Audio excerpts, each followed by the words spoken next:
Lump sum या SIP, stocks में या कहीं और, बैंक एफडी में। दोस्तों, अगर कभी इन्वेस्टमेंट की बात आती है और तो हम सोचते हैं हमें मंथली एसआईपी में करना चाहिए या लमसम किसी म्यूचुअल फंड में करनी चाहिए या किसी स्टॉक में करनी चाहिए या पीपीएफ में करनी चाहिए।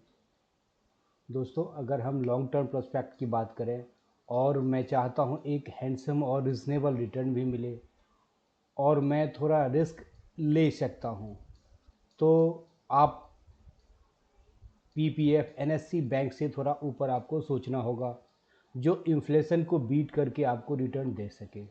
दोस्तों, इसके लिए आप म्यूचुअल फंड में जा सकते हैं, यूलिप में जा सकते हैं और स्टॉक में जा सकते हैं। और अगर मैं बात करूं स्टॉक्स की, तो स्टॉक में आप ज़्यादा जानते हैं, स्टॉक्स में आपको रिटर्न ज़्यादा मिलेगा, लेकिन आप एक बेसिक फंडा जान लीजिए इन्वेस्टमेंट का, जहां पे जितना ज़्यादा रिटर्न होगा वहां पे रिस्क उतना ही ज़्यादा होगा। ये बेसिक आप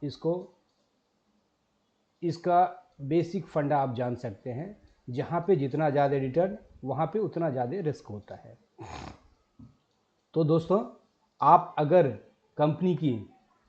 अगर किसी स्टॉक में आप इन्वेस्ट करते हैं, स्टॉक अच्छा हो और वो अच्छा परफॉर्म करता है, तो आपको दूसरे कंपेयर में वो फार बेटर रिटर्न देता है। आप जैसा कि जानते हैं और देखते भी होंगे और सुनते भी होंगे, राकेश झुनझुनवाला, वॉरेन बफेट, इसका नाम सुना होगा वर्ल्ड वाइड। ये वॉरेन बफेट का जो है, ये वर्ल्ड में सबसे बड़े इन्वेस्टर हैं।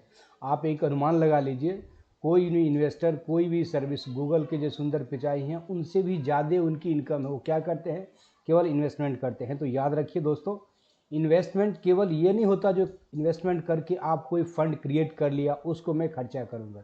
इन्वेस्टमेंट इसलिए किया जाता है, बेसिक लॉजिक ये होनी चाहिए, जो आपका पैसा आपके लिए पैसा जनरेट करे, यानी आप जो इन्वेस्टमेंट कर रहे हैं उससे फंड जनरेट करे। याद रखिएगा दोस्तों, ये सब चीज़, ये वो बात है जो आपको समझना है, जो लॉन्ग टर्म प्रोस्पेक्ट में आपको काम करेगा और इन्वेस्टमेंट आप लॉन्ग टर्म तक रखेंगे।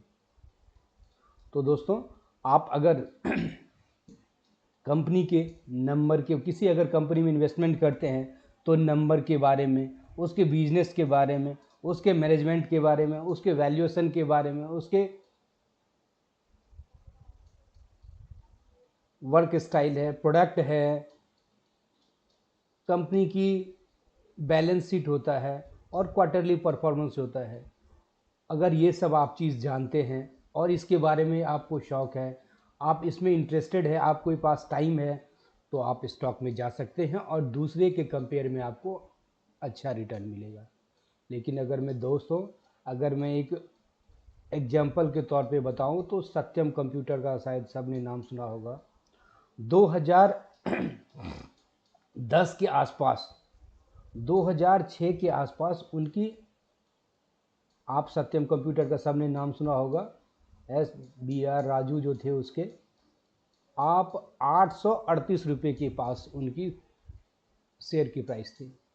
और सत्यम कंप्यूटर एक रिप्यूटेड कंपनी थी और उसकी ब्रांड वैल्यू थी, इमेज थी, मार्केट में प्रेजेंस भी अच्छी थी।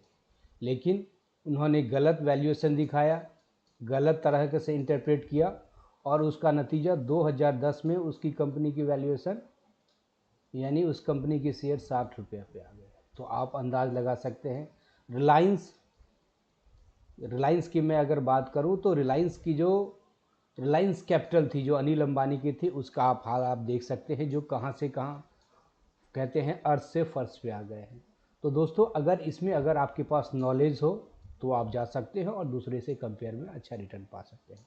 तो दोस्तों, अगर आप चाहते हैं ये काम मुझे ना करना पड़े, उतनी नॉलेज आप नहीं ले पा रहे हैं, उतना टाइम नहीं दे पा रहे हैं और आप कुछ लमसम इन्वेस्टमेंट करना चाहते हैं, तो उसके लिए ये एक म्यूचुअल फंड का लमसम के रूप में आप इन्वेस्टमेंट कर सकते हैं। दोस्तों, म्यूचुअल फंड में आप एसआईपी में भी इन्वेस्टमेंट कर सकते हैं, जिसको सिस्टमैटिक इन्वेस्टमेंट प्लान कहते हैं। एक लमसम होता है जहां पे वन टाइम आप कुछ फंड करते हैं, और एक SWP होती है, सिस्टमैटिक विड्रॉल प्लान बोलते हैं। दोस्तों, आज जो मैं बात करने वाला हूं, जैसा कि मैं बताया था, कहीं पे आपको कोई प्रॉपर्टी से गेन हुआ है लमसम के रूप में, आपको कहीं पे बोनस आया है या कहीं से आपको दूसरी इनकम आई है, बिजनेस इनकम आया है, आपको एंसेस्ट्रल आपको प्रॉपर्टी से कोई गेन आया है, तो आप उस पैसे को इन्वेस्ट करने के लिए मैं आपको एक एग्जाम्पल म्यूचुअल फंड के में आप इन्वेस्टमेंट कर सकते हैं, जहाँ पे इन्फ्लेशन को बीट करने वाले रिटर्न है। यहाँ पे 10, 12, 15, 20, 25, 30, 35, 40, 50% तक का रिटर्न आ रहा है। तो दोस्तों एक बात याद रखिएगा, मैं ये आपको बता दूं, ये जो भी मैं बता रहा हूँ ये हमारे एक्सपीरियंस के आधार पर हमारा ये विचार है। आप अपना इन्वेस्टमेंट करने से पहले आप ज़रूर इसके बारे में स्टडी करें, जो आपके एडवाइज़र हैं उनसे बात करें, इसके बाद ही इन्वेस्टमेंट करें। और जैसा कि मैं पहले बताया था, इन्वेस्टमेंट का पहला फंडा जान लीजिएगा, जितना ही आप रिस्क ज़्यादा होगा, रिटर्न ज़्यादा होगा, तो उसके साथ रिस्क एसोसिएट होता है। तो इन सब बातों को देखते हुए दोस्तों, आज जो मैं बात करने वाला हूँ, एक ही हिडन जैम जो जिसको बोलते हैं ना, एक हिडन जैम है। मैं एक फ़ंड के बारे में बात कर रहा हूँ, जहाँ पे आप 1 लाख रुपया अगर आप इन्वेस्टमेंट करते हैं तो ये लॉन्ग टर्म में आपको कितना रिटर्न देगा, 10%, 12%, 15%, 20%, 25%, 30% का एवरेज इसने रिटर्न दिया है। और जिस फंड की मैं बात कर रहा हूँ दोस्तों, ये म्यूचुअल फंड का एक स्कीम है, जहाँ पे आपको ये स्मॉल कैप फंड है। स्मॉल कैप का मतलब लोगों दोस्तों आप जानते होंगे, स्मॉल कैप का मतलब हुआ जो आज स्मॉल कैप है, कल जाके वो बहुत बड़ा ही बिग प्लेयर बनेगा, ब्लू चिप कंपनी बनेगी। तो दोस्तों आज जो मैं आपसे बात करने वाला हूँ वो है कैनरा और रोबोको। कैनरा बैंक का जो एएमसी है, एसेट मैनेजमेंट कंपनी। दोस्तों जैसा कि आप जानते हैं, म्यूचुअल फंड को जो मैनेज करते हैं उसको एसेट मैनेजमेंट कंपनी कहते हैं। तो कैनरा रोबोको एसेट मैनेजमेंट कंपनी है, जिसका एक फंड है कैनरा रोबोको स्मॉल कैप फंड। आप दोस्तों इसके नाम से ही जान सकते हैं, स्मॉल कैप है तो रिस्क उसी के साथ ही एसोसिएट होता है, लेकिन दोस्तों रिटर्न इसका उतना ही बेहतरीन है।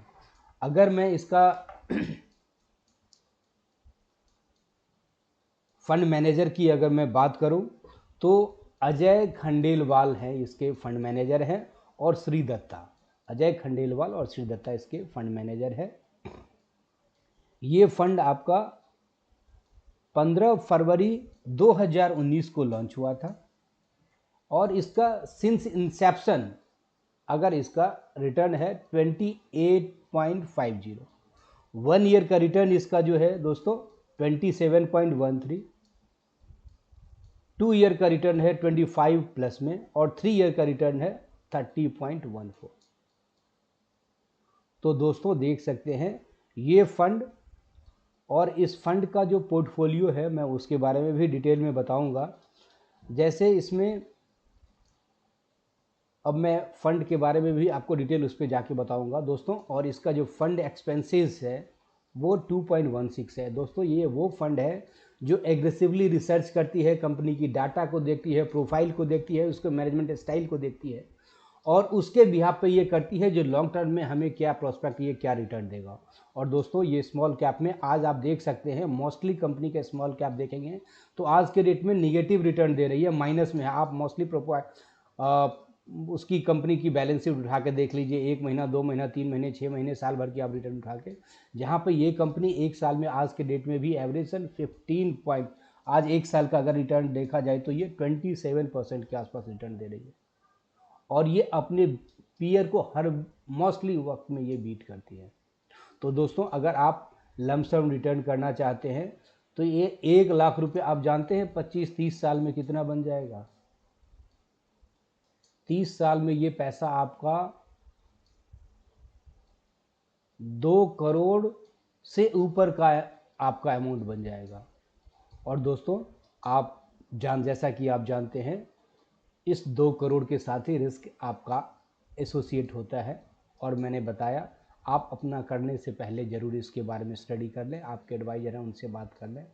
दोस्तों अब मैं इसके बारे में और एक चीज़ मैं और बता दूं, अगर आपको ये लगता है ये वीडियो आपके लिए काम का है और आपको लगता है इनसे आपके दोस्तों को फ़ायदा हो सकता है, तो आप इस वीडियो को आप शेयर करें, अपने दोस्तों में शेयर करें। और अगर आप चाहते हैं ये वीडियो आपको टाइम टू टाइम इस तरह के वीडियो आपको मिलता रहे, तो हमारे चैनल i2 सॉल्यूशन को आप सब्सक्राइब कर लीजिए और बेल आइकन को दबा दीजिए उसके नोटिफिकेशन पे आपको, जिससे जब भी हम भी इस तरह के वीडियो आपको डालेंगे, आपको टाइम टू टाइम आपको ये नोटिफिकेशन आता रहेगा। तो दोस्तों, अब मैं आपको ले चल रहा हूँ कैलकुलेशन पे, जहाँ पे मैं आपको दिखाऊंगा जो ये कैलकुलेशन आप कैसे करेंगे। और जो ये मैं बता रहा हूँ, जो 1 लाख आपने लगाया है, वो आपको 5 साल में कितना होगा, 10 साल में कितना होगा, 15 साल में कितना होगा, 20 साल में कितना होगा, 25 साल में कितना होगा। और मैं इन्फ्लेशन एडजस्टेड रिटर्न भी दिखाऊंगा। दोस्तों, ये तो बात हुई। मैं एक बहुत ही एक यूनिक आइडिया आपको दे रहा हूँ। दोस्तों, आप देखते होंगे मार्केट, जैसे मैंने बताया था, मार्केट में अप्स एंड डाउन लगे होते हैं। तो एक याद रखिएगा, कभी भी मार्केट अगर 25% से एबव करेक्शन हो, कभी भी याद रखिएगा, मान के चलिए आज ये हो गया, मार्केट है 50,000 पे, और अगर ये 20% से भी करेक्शन होता है, अगर 40% पे आता है, 40,000 के आसपास आ जाता है, तो आप रखिएगा एक लाइफ का फंडा बना लीजिए। उस टाइम में जहाँ भी इन्वेस्टमेंट है मार्केट से रिलेटेड इंस्ट्रूमेंट में, उसमें कम से कम 20% आप उसमें टॉप अप कर दीजिए, ऐड कर दीजिए। ये जो मीटर रिटर्न मैं बता रहा हूँ 2 करोड़, वो 4 करोड़ 5 करोड़ हो जाएगा। ये आपके लिए अपॉर्चुनिटी होता है, ये बहुत कम लोग समझ पाते हैं। जबकि इंडियन माइंडसेट ये होता है, जब मार्केट अप्स होता है तब हम लोग परचेज करते हैं, जो हमें कॉस्टली रेट पे मिलता है। और जब मार्केट डाउन होता है तो एक मार्केट में ऐसा क्रिएट हो जाता है जो लोग वहाँ से निकलने लगते हैं, और उस टाइम में अगर आप निकलते हैं तो अपने वैल्यूएशन को लूज़ करते हैं, यानी आप लॉस करके या आपका गेन जो है उसको कम करके आप रिटर्न करके आ रहे हैं। तो इसको थोड़ा सा अपने आप को अपडेट कीजिए और ये जान लीजिए इंडियन इकोनॉमी अभी ग्रोइंग है, और 15-20 साल तक आप मैं एक सिंपल डाटा आपको बताऊं, 5 6 7 6 7% के आसपास हमारी इन्फ्लेशन है, और 6 7% के आसपास, 7.5% से इस बार बता रहे हैं, 7.5% के आसपास हमारी ग्रोथ रेट है। तो 7 5 12 यानी लॉन्ग टर्म में आपको 12-13% आपको रिटर्न मिलेगा ही मिलेगा। आप ये अपने आप को ये मान के चलिए, अगर लॉन्ग टर्म प्रोस्पेक्ट है तो इतना आपको रिटर्न मिलेगा। तो इसीलिए कोई भी फियर होने की ज़रूरत नहीं है, और इस अपॉर्चुनिटी को, इस तरीकों को अपना करके आप इसमें लॉन्ग टर्म में अपने गेन को डबल ट्रिपल कर सकते हैं। दोस्तों, मैं अब आपको ले चल रहा हूँ जिस पे मैं बताऊँगा कैलकुलेशन करके, जो मैं बता रहा था वो आप कैसे गेन करेंगे।